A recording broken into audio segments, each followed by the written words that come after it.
राजकुमारी के सपने। यह कहानी एक राजकुमारी की होती है जिसे अनोखे से सपने रोज आया करती थी।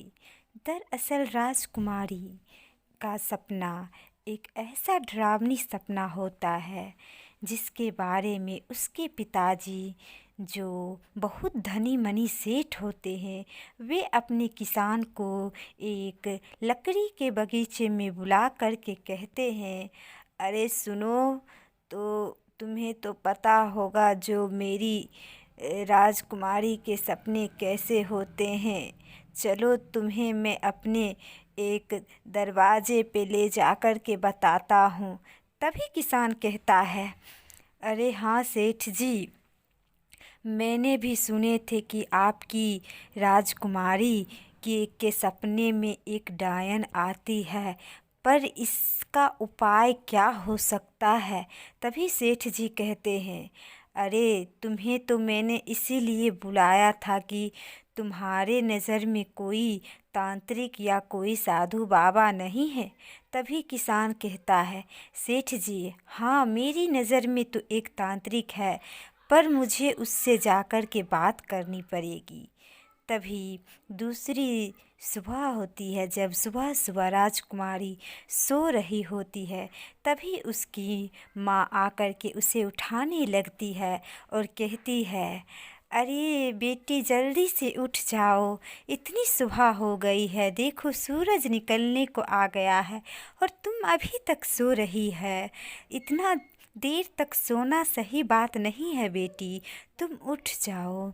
लेकिन वह राजकुमारी सोई रहती है। उसकी माँ उसे बोल करके उठाती रहती है, लेकिन राजकुमारी एक ऐसे सपने में खोई रहती है। तब उसको कोई भी आवाज़ नहीं सुनाई देती है। उसकी माँ कितना उठाती है, तब अचानक से राजकुमारी की नींद टूट जाती है और वह आश्चर्यचकित होकर के अपनी माँ की ओर देखने लगती है। तभी उसकी माँ कहती है, अरे ऐसे क्यों तुम आश्चर्यचकित होके मुझे देख रही हो? माँ, लगता है कोई बुरा सपना तो नहीं देखी हो? आखिरकार क्या हुआ तुम्हें बेटी? तभी वे बैठ जाती है और कहने तक लगती है अपनी माँ से, जो माँ मुझे बहुत अजीब से सपने आते हैं। तभी उसकी माँ कहती है, अरे बेटी ये तो आज की बात नहीं है, तुम्हें बचपन से ही पता नहीं कैसे कैसे सपने आते हैं, जिसे तुम सोच करके अचानक से घबरा जाती हो और उठ जाती हो। तुम्हारे पिताजी भी गांव के कई लोगों से बात किए हैं कि इसका कोई समाधान निकल आए, लेकिन अभी तक इसका समाधान नहीं निकल पाया है। अरे बेटी मैं कुछ भी कर लूँ, लेकिन मैं भी तुम्हारी इस समस्या से निदान दिलवा करके रहूँगी। अब तुम जल्दी से उठ जाओ।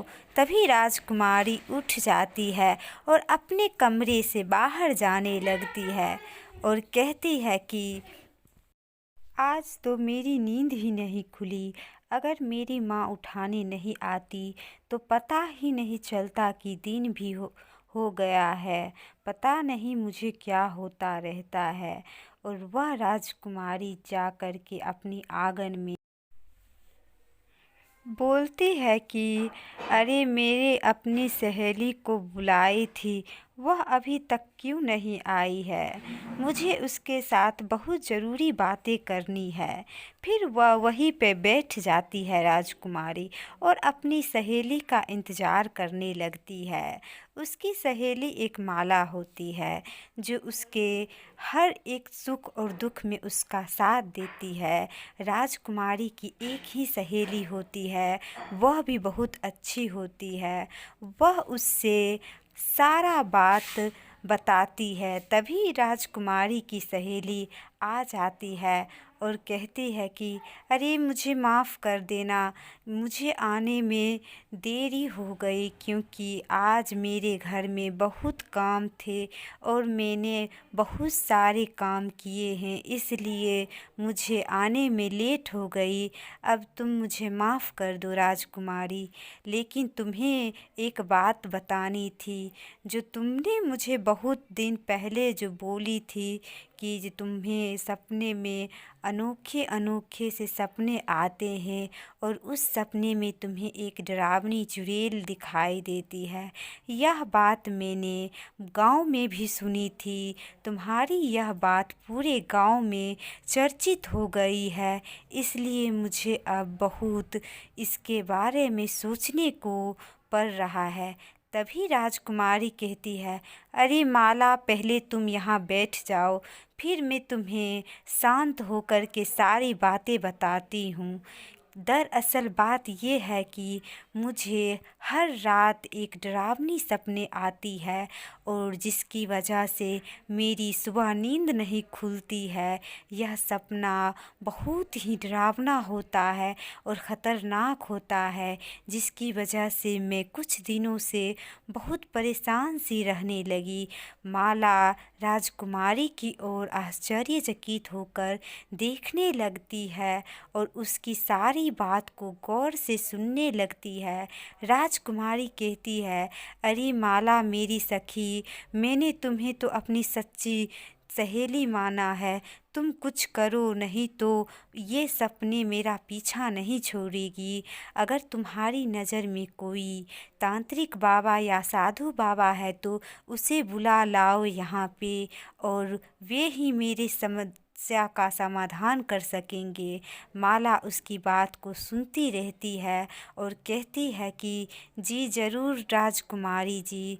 फिर राजकुमारी की रात होती है और वह सो जाती है। तभी चुड़ैल सामने से आकर के कहती है कि अरे राजकुमारी, तुम उठ जाओ। तुम्हें क्या लगता है कि तुम्हें अपनी इस सपने से छुट्टी मिल जाएगी? कभी नहीं। मैं तुम्हें अपने साथ ले जाऊंगी एक दिन। तुम देख लेना, जब तुम 18 वर्ष की हो जाओगी पूरी तरह से, तब मैं आऊंगी अमावस्या की रात में और तुम्हें अपने साथ ले जाऊंगी। तुम तैयार रहना राजकुमारी, मैं इंतज़ार करूंगी। तभी राजकुमारी उठ जाती है डर करके और कहती है, अरे मुझे यह आवाज़ सुनाई दे रही थी, क्या सच में वही चुड़ैल आई थी मेरे सामने? और वह राजकुमारी चली जाती है और महल में अपनी माँ को बुलाती है। माँ तो सारा बात जानती रहती है, इसलिए उसकी माँ कहती है, अरे बेटी, तुम दिन के सपने देख रही थी। दिन की सारी बातें जो देखी जाती है सपने में, वे तो सारी बातें झूठी होती है। तुम्हें सपना तो आया होगा, लेकिन ऐसा कुछ भी नहीं है। हमारे महल में तो कोई भी नहीं आई थी। तुम्हें ज़रूर कोई भ्रम हो गया होगा। तुम्हारे पिताजी ने एक किसान से बात किए हैं कि तुम्हारी इस समस्या से जल्द ही छुटकारा वे खोज करके लाएंगे।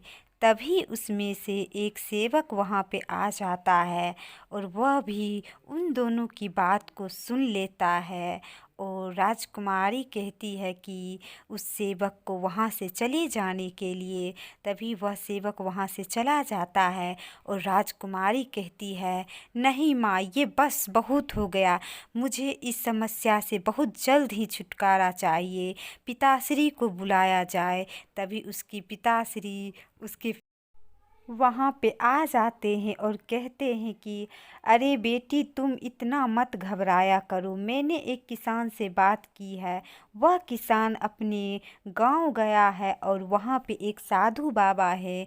तभी राजकुमारी कहती है, अरे पिताश्री, हमें जल्द से जल्द इस समस्या का समाधान करना पड़ेगा, वरना वह चुड़ैल 18 वर्ष की होते ही मुझे इस महल से ले जाएगी। तब आप दोनों देखते रह जाइएगा। तभी उसके पिताश्री मायूस होकर के कहते हैं, बेटी, ऐसा कुछ भी नहीं होगा। तुम्हारी उम्र 18 वर्ष होने से पहले ही मैं तुम्हें उस चुड़ैल से मुक्ति दिलवा दूंगा। तभी राजकुमारी कहती है कि हाँ पिताश्री, वह चुड़ैल बहुत ही खतरनाक है। वह कह रही होती है कि अब तुम्हारी 18 वर्ष पूरे होने में बस कुछ ही दिन बाकी है। तुम इंतज़ार करना, मैं तुम्हें आऊँगी लेने के लिए। तभी उसके पिताजी कहते हैं कि ऐसा कुछ भी नहीं होगा। मैं आज ही जा कर के उस साधु से बात करके इस समस्या का हल खोज ही लूँगा। तभी राजकुमारी कहती है कि मुझे जल्द से जल्द उस चुड़ैल का सामना करना पड़ेगा पिताजी। और वह सारी